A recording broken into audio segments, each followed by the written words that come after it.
বিসমিল্লাহির রহমানির রহিম। আসসালামু আলাইকুম ওয়া রাহমাতুল্লাহি ওয়া বারাকাতুহু। দেশে বিদেশে যারা আছেন সবাইকে পবিত্র জুম্মা মোবারক, জুম্মার শুভেচ্ছা।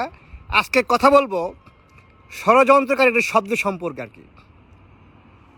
রাষ্ট্রপক্ষ সে যেই যখন ক্ষমতা থাকুক তখন অপোজিশন দলকে ষড়যন্ত্রকারী বলে আখ্যায়িত করে। এটার কারণ হয়েছে রাষ্ট্রপক্ষ যখন ক্ষমতায় আসে তখন জনগণকে তার রাজনৈতিক এজেন্ডা দেওয়া হয় কিছু, যেটা যখন সে বাস্তবায়ন করতে পারে না তখন ওই বাস্তবায়নের বিপক্ষে যখন কথা না পারার পক্ষে যখন অপোজিশন দল কথা বলে তখন তাকে বলা ষড়যন্ত্রকারী। যেমন খুনি হাসিনা 10 টাকা চাল খাবে বলছিল, আর আজকের আমাদের প্রধানমন্ত্রী তারেক রহমান, মাননীয় প্রধানমন্ত্রী তারেক রহমান লন্ডনে বসে যখন কথা বলতেন এই 10 টাকা চালের বিরুদ্ধে, খাওয়াতে পারেন নাই বলতেন, তখন তারেক রহমানকে বলা হয়তো ষড়যন্ত্রকারী। বেগম খালেদা জিয়া যখন দেশপ্রেমের কথা বলতো, ঠিক আছে, ভারত দালালি করে নাই, তখন খালেদা জিয়াকে বলতো ষড়যন্ত্রকারী। খালেদা জিয়াকে 12 ট্রাক দিয়ে বন্দি করে রাখা হইতো যেন জনগণের সামনে তার ভাষণ না যায়। তারেক রহমানের বক্তব্য বাংলাদেশে দিতে দেওয়া হতো না যেন জনগণের সামনে ভাষণ তারেক রহমানের না পৌঁছায়। এখন মূল কথা হচ্ছে রাষ্ট্রপক্ষ সবসময় তার সুবিধা মতন অপোজিশন দলকে ষড়যন্ত্রকারী বলে। এটা আসলে কোনো রাজনৈতিক দলের ভালো বা সুলভ আচরণ নয় আমি মনে করি। কারণ রাষ্ট্রপক্ষ যদি কথা দিয়ে কথা রাখতে পারে তাহলে তার বিরুদ্ধে কেউ প্রতিবাদ করার কথা না। তারেক রহমান আমাদের প্রধানমন্ত্রী লন্ডনে বসে খুনি হাসিনার বিরুদ্ধে অনেক কথা বলছেন। উনি বলছেন যে আন্দোলন সংগ্রামে যারা রক্ত দিবে, ত্যাগ করবে, মিছিলের স্বেচ্ছাটাকে আমরা মূল্যায়িত করব। যদিও সে এখন ক্ষমতায় বসছে, তাকে আমাদের সমাজিতভাবে আমি মেনে নিচ্ছি, কিন্তু কথা হচ্ছে উনি কিন্তু নির্বাচনের আগ পর্যন্ত আর নির্বাচনের পরে এখন যে প্রধানমন্ত্রী হয়েছেন আজ পর্যন্ত আমাদেরকে বিচার করবেন, বিচার করা উচিত। খুনি হাসিনা বা রাজাকার মুজিব এই বক্তব্যটা উনি দিয়েছিলেন, ঠিক আছে, পাক বন্ধু রাজাকার মুজিব।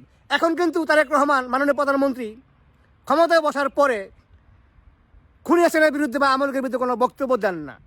তো যদি না দেন তাহলে আমি বা আপনারা বা আমরা যারা শত শত লক্ষ লক্ষ নেতাকর্মী এই তারেক রহমানের বক্তব্য উজ্জীবিত হয়ে, দেশনেত্রী বেগম খালেদা জিয়ার কথা উজ্জীবিত হয়ে আমরা আমলকের বিরুদ্ধে আন্দোলন সংগ্রাম করছি, প্রতিবাদ করছি, অনলাইন অফলাইন, এবং যারা যারা অবস্থান থেকে রাজপথে সহ, তাহলে আমরাই তো গুলিবিদ্ধ হয়েছি, আমাদের সন্তানরা পঙ্গু হয়েছে, গুম হয়েছে, খুন হয়েছে, আমাদের সন্তানেরা রক্ত দিয়েছে, আমরা বাধ্য হয়ে দেশ ছাড়া হয়েছি জীবন বাঁচানোর জন্য, জীবন জীবিকা তাগিদে নয়।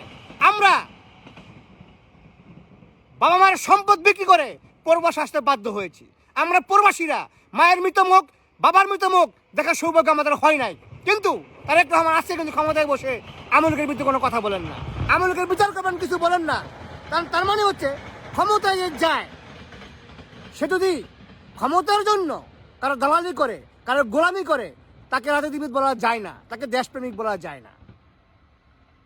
দেশপ্রেম হচ্ছে সেই যিনি সব কিছুর ঊর্ধ্বে জনগণের স্বার্থে কথা বলবে, জনগণের দুঃখ কষ্টের সাথে কথা বলবে, দুঃখ কষ্টের সাথে থাকবে, এটাকে দেশপ্রেম বলা হয়। মানে চাটামি করলে, গোলামি করলে, পথ পাওয়া গেলে যদি রাজনীতি হয় ওটাকে চাটামি বলা হয়। ক্ষমতা থাকার জন্য যদি একটা অন্য দেশের গোলামি করতে হয় তাহলে আমাদের জনগণের উচিত প্রকাশ্যে সে গোলামি হয় স্বীকার করা অথবা গোলামিকে বন্ধ করে দেওয়া। তারেক রহমান শহীদ প্রেসিডেন্ট জিয়া রহমানের সন্তান, বাংলাদেশের মহান স্বাধীনতার ঘোষকের সন্তান, আপসীন নেত্রী বেগম খালেদা জিয়ার সন্তান। কিন্তু তারেক রহমান ক্ষমতা আসার আগে, নির্বাচনের সময় এবং নির্বাচনের পরে আজ পর্যন্ত আমলের বিরুদ্ধে কোনো কথা বলেন নাই। বরং আমরা দেখলাম যে যারা বিএনপি দুঃসময়ে আমার নেত্রীকে বন্দি করছিল, যারা বিএনপি দুঃসময়ে আন্দোলন সংগ্রামের কথা বললে পুলিশকে ফোন করে বলতো আমাকে গ্রেপ্তার করে জেলে নিয়ে যান, যেন আন্দোলনে তার যেতে না হয়। কারণ আমলে গেলে ব্যবসা করতো। আমি সবার কথা বলবো না, সব মানুষ খারাপ না, কিন্তু আমি জাপানে থাকি দীর্ঘ 34 বছর ছাত্র জীবন থেকে। কারণ আমার বাবা এখানে ব্যবসা করতো, আসা যাওয়া হতো, সব কিছু মিলে 34 বছর। এবং একটা না, আমি জাপানে এখন বর্তমানে প্রায় 28 বছর যাবো জাপানে আসি, মানে কর্মজীবনে থেকে শুরু করে আর কি। মাঝখানে 2005 দেশে ছিলাম 1 বছর, এরপরে 2006-এর শুরু হবে, 5-এর শেষে আমি জাপানে আসলাম। 19 বছর আমি আন্দোলন সংগ্রাম করলাম, সেই মনিউদ্দিন ফখরুলের আমল থেকে সারা ওয়ার্ল্ড আমাকে চিনে। কিন্তু তারেক রহমান এখানে এমন একজন প্রতিনিধি তৈরি করছেন, শাকিল ইসলাম শাকিল খান, ওনার বাড়ির বগুড়া, যাকে আমরা টোকিও শহরে 20 বছরে কোনোদিন কোনো আন্দোলন সংগ্রামে পাই নাই, একটা প্রোগ্রাম ছাড়া।